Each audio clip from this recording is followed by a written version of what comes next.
Helios 522, do you read? Helios 522, do you read? Over. Greek controllers repeatedly tried to contact the flight, but received only silence. The aircraft reached Athens, where it would typically begin its descent. But it didn't. Instead, it started to circle in a holding pattern over the island of Kea, some 65 kilometers southeast of Athens.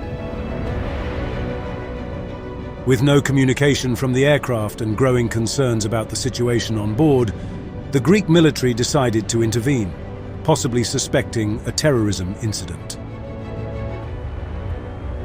At 11:23 in the morning, while Flight 522 began its sixth loop in the holding pattern, two F-16s finally reached the aircraft. One of the F-16s took a position behind the aircraft, ready to fire, while the other drew in for a closer look. But what they saw next was beyond anything they could have imagined. Join us as we delve into the story of Helios Airways Flight 522.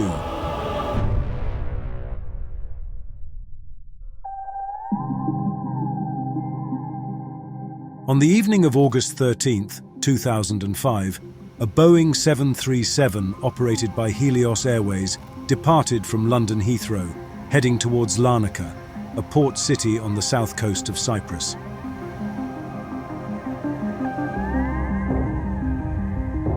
The flight progressed smoothly until the cabin crew detected an unusual noise.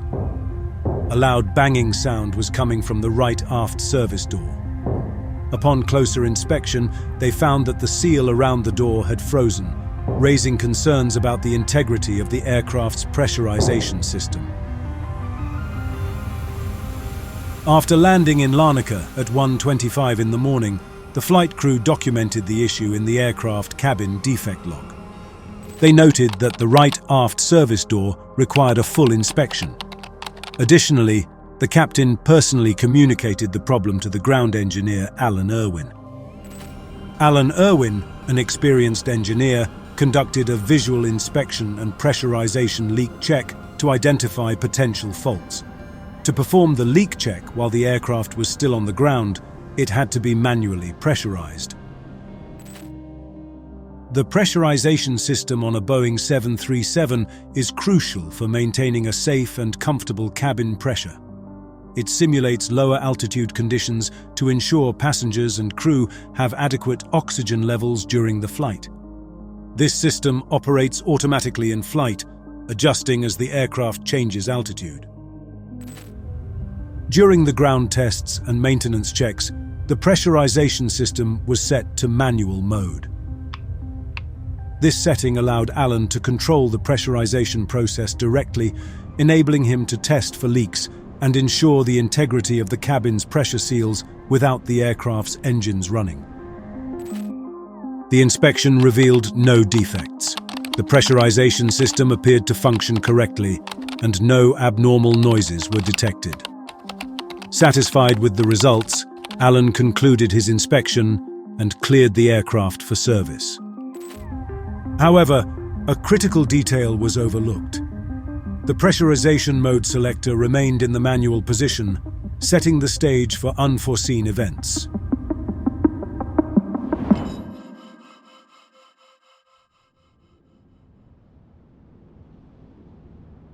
The following morning, on August 14, 2005, the same Boeing 737 was prepared for its next journey.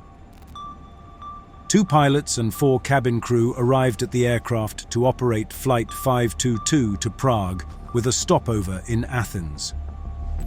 The flight plan for that day was to fly northwest over the Mediterranean Sea towards the Greek mainland and descend into Athens for a scheduled stopover. After departing Athens, the aircraft would head north, crossing southeastern Europe before finally reaching its destination in Prague. In command was 58-year-old Captain Hans-Jürgen Merten, an experienced pilot. He had worked with various small airlines across Europe and had since accumulated a respectable number of hours on the Boeing 737. Although his reserved attitude sometimes did not sit well with Cypriot flight crews, There had been no serious complaints about his performance since he started at Helios Airways earlier in 2005. His co-pilot that day was 51-year-old First Officer Pampos Karalambous, a citizen of Cyprus. He was also experienced on the Boeing 737 and had been flying for Helios Airways since shortly after its founding. As 115 passengers, mostly Cypriots and Greeks, boarded for the first leg to Athens, the pilots started their pre-flight checks. These included approximately 80 items, 8 of which involved switches on the pressurization panel. One of these items was the pressurization mode selector, which should be set to auto. These checks proceeded as usual, but the crew failed to notice that the pressurization mode selector was still set to manual, the setting used during the maintenance checks the previous day. After completing their pre-flight checks, the pilots moved on to the before-start checklist, verifying that all aircraft systems were configured correctly for flight.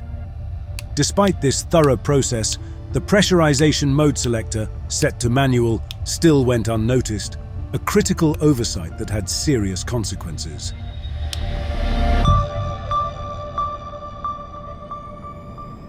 With all checks completed, the pilots started the engines, pushed back from the gate, and taxied to the runway.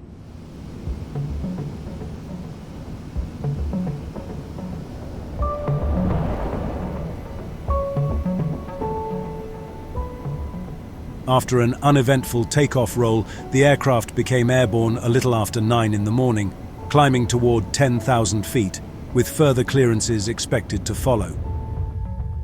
The aircraft climbed steadily at about 2,500 feet per minute for the next 5 minutes as the controller cleared Flight 522 to ascend to its cruising altitude of 34,000 feet. With the cabin pressure equalizing with the outside air pressure almost as fast, no one realized that a serious problem was unfolding. Before we continue with the unfolding mystery, I'd like to thank our sponsor, War Thunder.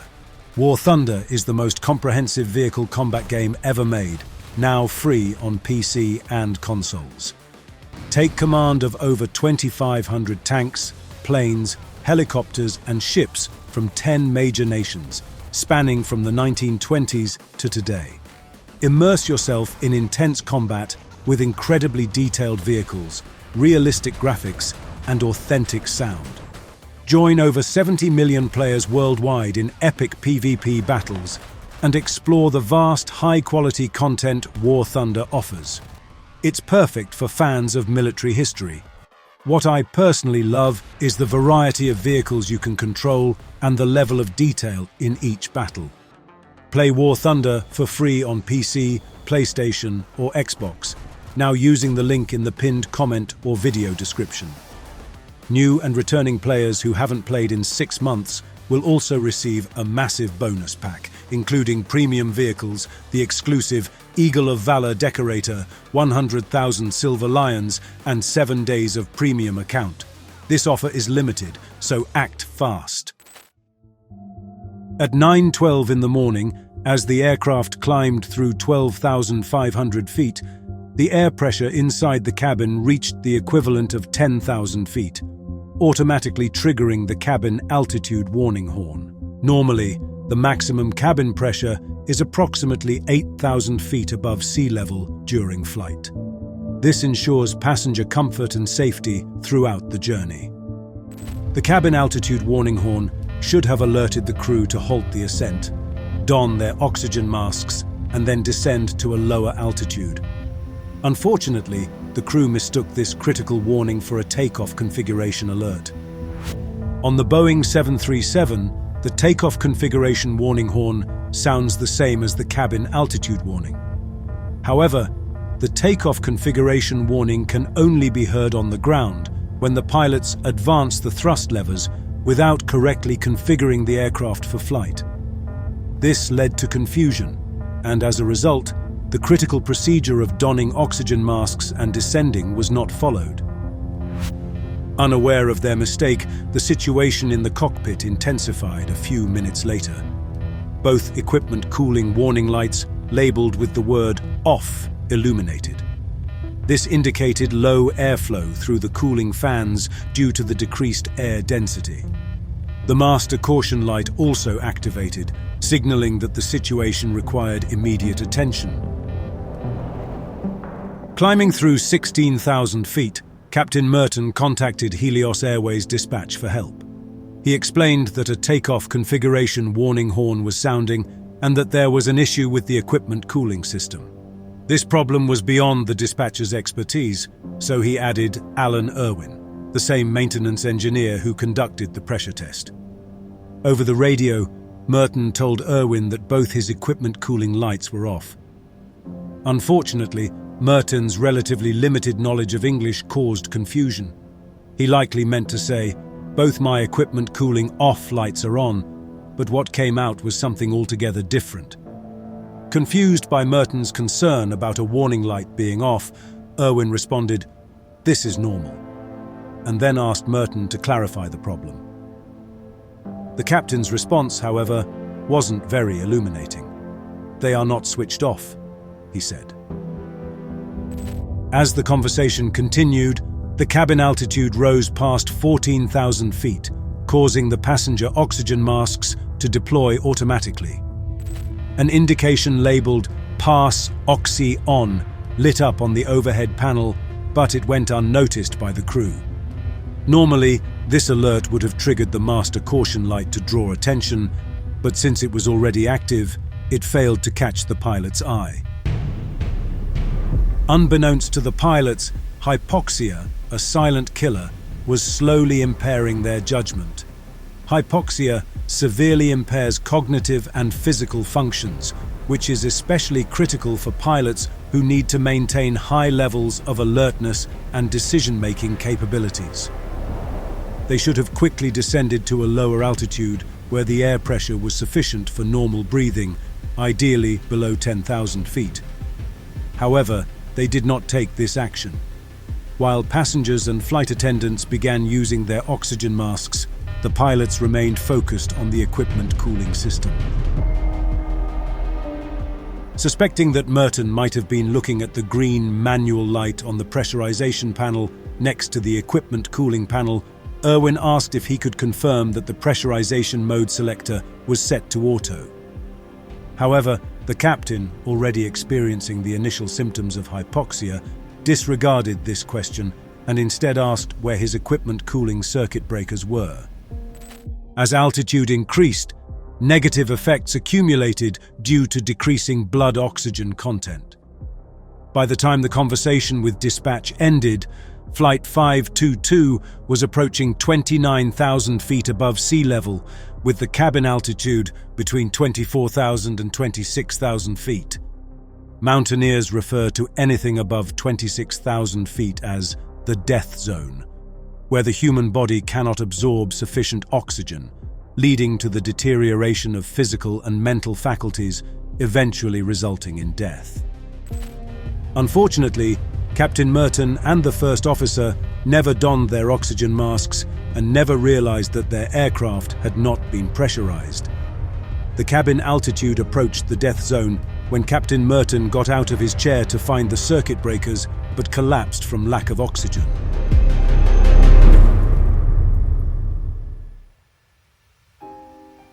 First Officer Charalambous fell unconscious around the same time, still strapped into his seat. Passengers and flight attendants who put on their oxygen masks managed to stay conscious a bit longer. Still, these masks only provided about 12 minutes of oxygen, assuming the pilots would descend to a lower altitude where normal breathing was possible. Instead, Flight 522 continued to climb on autopilot until it leveled off at approximately 34,000 feet. Between 9:30 and 9:40, air traffic control repeatedly attempted to contact the aircraft but received no response. Meanwhile, Helios Flight 522, guided by autopilot, followed its normal route into Greek airspace. Greek controllers repeatedly tried to contact the flight but received only silence.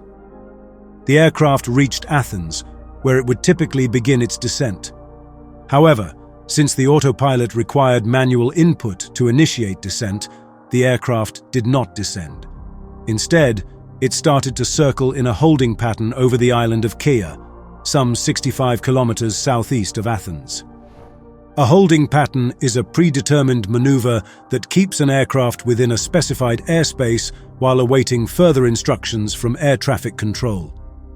It typically involves flying in a circular pattern, ensuring the aircraft stays in a manageable area and altitude, conserving fuel and avoiding other air traffic.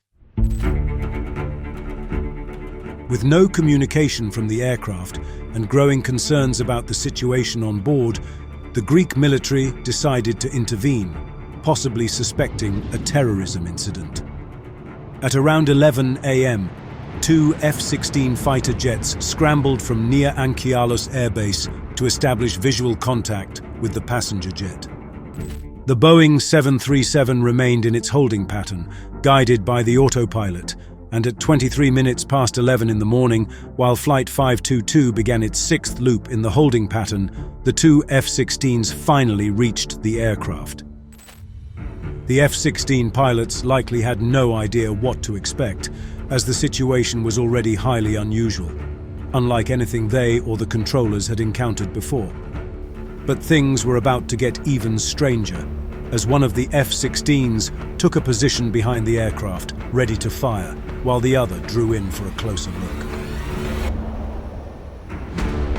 Approaching the aircraft, the pilot of the F-16 attempted to signal their presence to the crew, but the crew of the 737 did not react. They checked the exterior for damage, but saw none. As one of the F-16s moved closer, the pilot came upon a scene straight out of a horror movie. The cabin lights were off, and oxygen masks hung down in the aisles, illuminated by sunlight coming through the windows. Several passengers wearing oxygen masks were slumped against the windows, completely motionless. Positioning his jet closer to the cockpit, the F-16 pilot spotted a person slumped in the first officer's seat, showing no signs of life, while the captain's seat was empty. Shocked by this sight, the F-16 pilot realized that Flight 522 had become a ghost flight, with its passengers and crew seemingly unconscious or dead. For another 14 minutes, the 737 continued to fly in circles, shadowed by the two F-16s, whose pilots seemed condemned to wait for the inevitable. Then, something unbelievable happened. Someone entered the cockpit. With a mask covering his face and the bottle beside him, he settled into the captain's seat and gripped the controls. At this point, Flight 522 was in its 10th holding pattern, and its fuel reserves were almost depleted. The unidentified pilot had little time to get used to the 737 cockpit because the left engine flamed out less than a minute after he entered the flight deck. With only one engine providing thrust, the aircraft turned sharply to the left before stabilizing on a northwesterly course.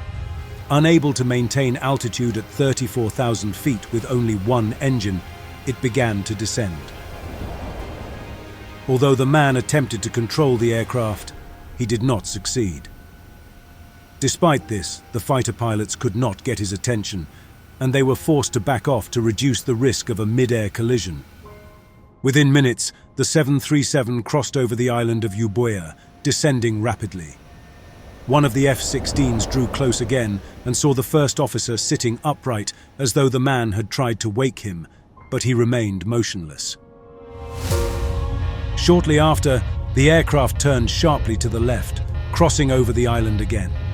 Approaching 7,000 feet and descending at several thousand feet per minute, Flight 522 was moments away from disaster when its right engine also ran out of fuel and flamed out.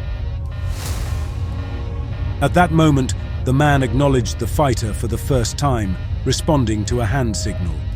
The fighter pilot then signaled for the mystery pilot to follow him to the airport, but the man simply pointed down, indicating that the aircraft was going down and there was nothing he could do. Crossing back onto mainland Greece, the aircraft turned sharply to the left again, descending toward the hills lining the coast northeast of Athens. Recognizing that a crash was imminent, the F-16s pulled away at the last moment. The man at the controls attempted to pull up just before impact, perhaps hoping to ease the aircraft into the ground, but his efforts were fruitless.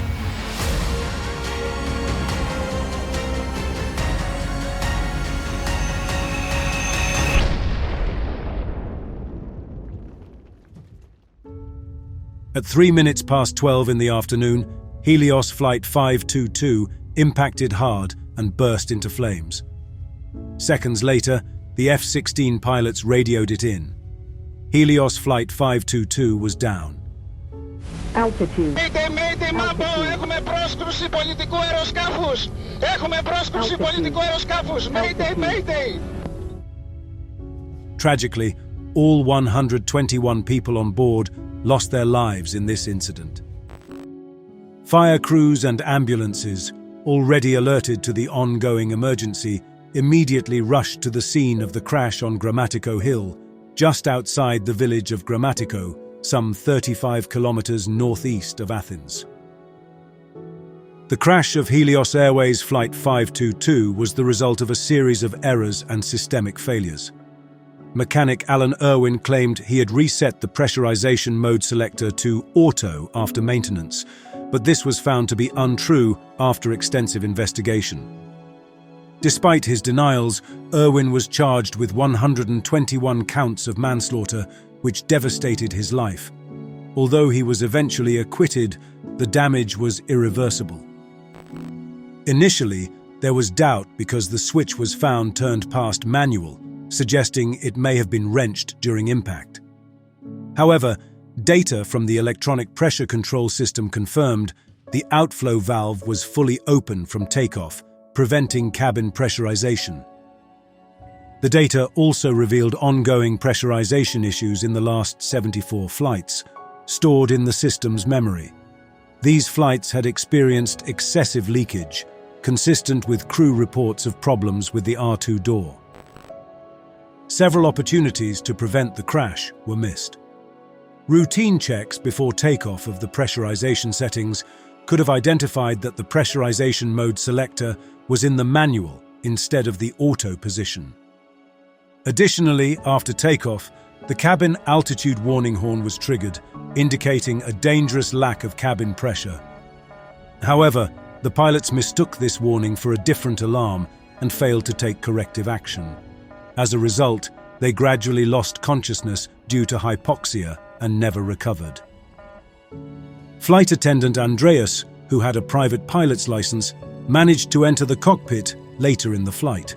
Despite his best efforts, he was unable to save the aircraft due to his limited experience and the critical situation. By the time he gained access to the cockpit, the aircraft had already run out of fuel, and it was too late to prevent the crash. In their final report, investigators made several recommendations to prevent such accidents in the future. One key recommendation was that Boeing update the 737 maintenance manual to ensure the pressurization mode selector is returned to auto after a pressurization test, as well as installing 2 additional warning lights in the cockpit, one for takeoff configuration and one for the cabin altitude warning. This tragedy underscores the vital need for a robust safety culture and unwavering adherence to established protocols. Implementing these lessons and stringent safety measures is essential to prevent such disasters from occurring again. Again, thank you to War Thunder for sponsoring this video. Don't forget to play it for free on PC, PlayStation, or Xbox by using the link in the pinned comment or video description. New and returning players that haven't played in 6 months will also receive a massive bonus pack across all platforms, including multiple premium vehicles and other goodies. Available for a limited time only, so make sure not to miss it.